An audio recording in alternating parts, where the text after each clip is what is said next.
स्कंद पुराण वर्णन करती है, शिव पुराण वर्णन करती है। सावन के महीने में जब सोमवार पड़े, सोमवार के दिन नाग पंचमी पड़े, नाग पंचमी के दिन जो नील पुष्प भगवान शिव को कमल का समर्पित कर देता है और उसी कमल के पुष्प को नील निधि के रूप में लेकर आ जाता है, उसके पास में कभी जिंदगी में ना अष्ट सिद्धि की कमी होती है, ना नवनिधि की कमी होती है। उसका वैभव बढ़ता।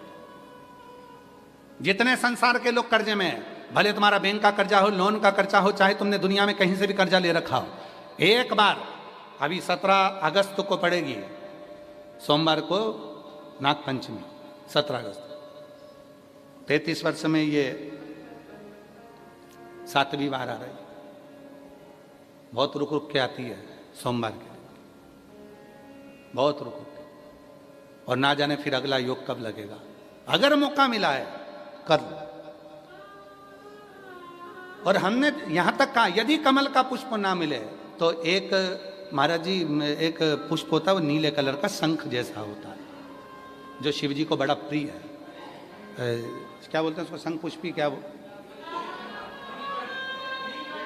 नीलकंठ, हाँ, एक नीले कलर का होता है। अभी तो यहाँ पर है नहीं, हम प्रयास करेंगे आपको उसका दर्शन करा है। चढ़ा है, लाओ चढ़ा है, लाओ जरा लाओ। अच्छा, यहाँ मिलता है, अच्छा, हाँ लाओ।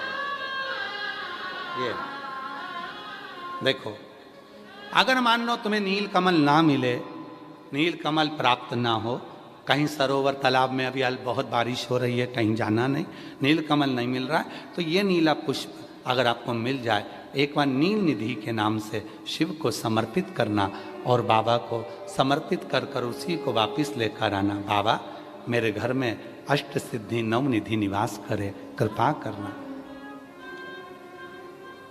1 साल के अंदर आप सब पत्र में लिखकर भेजोगे कि आपको किसी के दरवाजे पर हाथ फेराने की जरूरत नहीं पड़ेगी, भगवान जो वैभव देगा वो देखते बनेगा।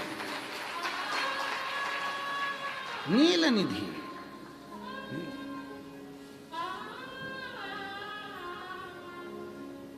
कौन सा दिन है बोलो जरा, सावन के, जम के बोलो जरा, जम के बोलो, सावन के सोमवार पर यदि नाग पंचमी पड़े तो फिर हमें ना तो तप करना है, ना साधना करना है, ना कोई उपवास, ना कोई। और एक और चीज बड़ी सुंदर लिखी है महाराज, नील निधि, ध्यान दीजिएगा।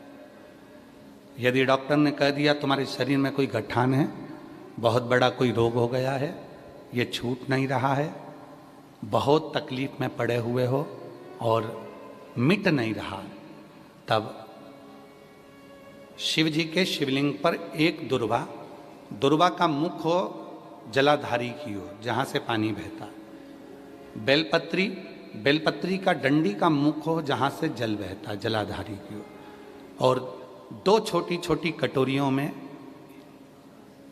यदि सावन महीने के सोमवार की नाग पंचमी पर अगर दूध चढ़ाया जाता है और उसको दूध चढ़ी हुई बेलपत्री और दुर्वा दोनों को लेकर आया जाता है, दुर्वा सुबह के समय द्वितीय दिवस में, जिस दिन चढ़ाओगे उस दिन नहीं, द्वितीय दिवस में उसको सुबह सुबह चबाकर खा लीजिए, और बेलपत्री को जिस कक्ष में आप सोते हैं उस कक्ष में उसको रख लीजिए, कहीं पर भी, हमेशा के लिए।